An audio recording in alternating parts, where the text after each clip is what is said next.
हाजुन को होश आते ही कैंडी उसे सब कुछ बता रहा था कि अभी उन दोनों के साथ क्या हुआ था। लेकिन हाजुन कैंडी के फेस पर जो चोट लगी थी उसे देखता है और पूछता है कि तुम ठीक हो। कैंडी को अभी ये रियलाइज हुआ कि उस कांच के टूटे हुए टुकड़े से उसके फेस पर चोट लग गई है, क्योंकि अभी इतना कुछ हो रहा था तो फिर उसने ये नोटिस ही नहीं किया। और वो कहता है कि मैं ठीक हूँ, मुझे कहीं पे भी चोट नहीं लगी। हाजुन उनो के बारे में पूछता है कि वो पर्सन कौन है। कैंडी कहता है वो बस यहाँ से गुजर रहा था और उसने एक्सीडेंट देख के मेरी मदद की, इसलिए मैं अभी उसके साथ बात कर रहा था। उसने कहा कि हम इंश्योरेंस कंपनी से बात कर ले, तब तक वो इंतजार करेगा। मैंने ऑलरेडी उसकी कांटेक्ट इन्फॉर्मेशन ले ली है। और वो हाजुन को वापस ले जाने लगा कि हमें जल्दी से हॉस्पिटल जाना चाहिए। फिर हॉस्पिटल से वापस आने के बाद हाजुन सो रहा था और कैंडी यहाँ उसके पास ही बैठा था। उसने हाजुन की कार का कबाड़ा कर दिया था। वो अंदर से शुक्र मना रहा था कि थैंक गुडनेस कि उसे ये पता नहीं चला। फिर अचानक से उसे याद आ गया कि हाजुन ने उसे पूछा था कि तुम ठीक तो हो। तो कैंडी सोचता है कि क्या वो स्टूपिड है, उसे तो अपने बारे में चिंता करनी चाहिए। सिर्फ एक पंच खा के वो गिर पड़ा था।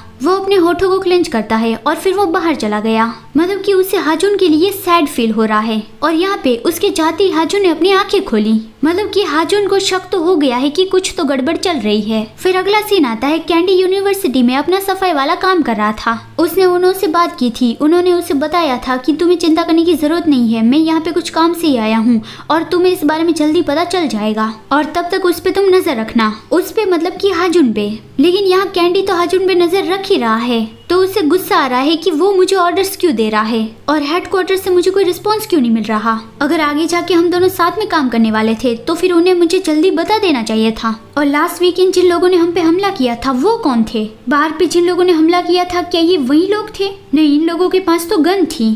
हाजुन को मार के आखिर उसे क्या मिलता?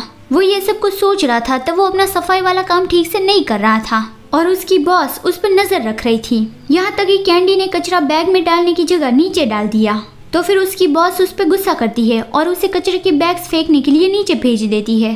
कैंडी सोचता है कि ये तो डायरेक्टर कॉलमैन से भी बहुत ज्यादा डरावनी है, मुझे मेरे काम पे ध्यान देना चाहिए। लेकिन इतना कुछ हो रहा है तो मैं उस पर ज्यादा ध्यान नहीं दे पा रहा हूँ। तभी किसी ने उसके हाथ से कचरे का बैग ले लिया तो कैंडी उसे शुक्रिया अदा करके उसके सामने देखता है। उसके सामने ये जो पर्सन है वो उनो है। उसका फेस दिखाने में काफी देर लगा दी, लेकिन मैंने आपको ऑलरेडी बता दिया क्योंकि मुझे तो ये ऑब्वियस लग रहा था कि ये उनो ही हो सकता है। वो यहाँ पे एक प्रोफेसर बन के आया है और कैंडी यहाँ पे सफाई का काम कर रहा है। तो वो उसका मजाक उड़ा के गया कि ये कपड़े तुम पे बहुत ही ज्यादा सूट करते हैं, तुम कितने क्यूट लग रहे हो इसमें। और वो कहता गया कि यहीं पे ही रुकना, क्लास खत्म करने के बाद मैं तुमसे वापस मिलने आऊंगा। अभी देखो कैंडी का फेस, उसके साथ ये अनफेयर हो गया। कैंडी को एक जैनिटर की जॉब मिली, उसे पूरे दिन सफाई करनी पड़ती है और उनो उसे प्रोफेसर की जॉब मिली। और उन्होंने तो पहली ही क्लास में सभी स्टूडेंट्स का दिल जीत लिया। उसने अपना फेक नेम बताया कि वो एडम काइली है फ्रॉम एडिनबर्ग, मतलब कि स्कॉटलैंड से।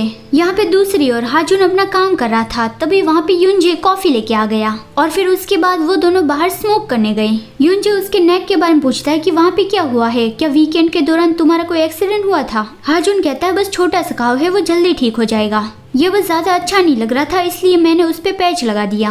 युंजे उसे पूछता है कि तुम्हारे प्रेजेंटेशन का काम कैसा चल रहा है? हाजुन कहता है बस ऑलमोस्ट हो ही गया है, इस हफ्ते तो मैं पूरा इसे फिनिश कर ही लूंगा। युंजे कहता है वो काम खत्म करने के बाद तुम एक शॉर्ट ब्रेक ले लेना, ये साल तुम्हारे लिए बहुत ज्यादा इम्पोर्टेंट है। उसके बाद फिर वो बताता है कि तुम्हें अपनी मॉम को कभी कभी कॉल करना चाहिए, वो मुझसे कॉल करके पूछती रहती है कि तुम क्या कर रहे हो। हाजुन कहता है हाँ मैं समझ गया, तुम्हें इन सब में घसीटने के लिए आई एम सॉरी। युंजे कहता है कोई बात नहीं, लेकिन उसे पता चला कि वो लाइटर क्लास में ही छोड़ के आ गया। तो फिर हाजुन उसे अपना लाइटर यूज करने के लिए देता है। युंजे जब सिगार जला रहा था तब हाजुन उसकी आंखों को बहुत ही करीब से देखता है और फिर उसने ऐसा फेस बना लिया। इससे हम ये कह सकते हैं कि हाजुन कुछ कॉन्फ्लिक्ट फील कर रहा है। शायद हाजुन इस प्रॉब्लम में तो नहीं है ना कि युंजे या फिर कैंडी, उन दोनों में से उसे किसे चूज करना चाहिए। आपको क्या लगता है कमेंट में जरूर बताना।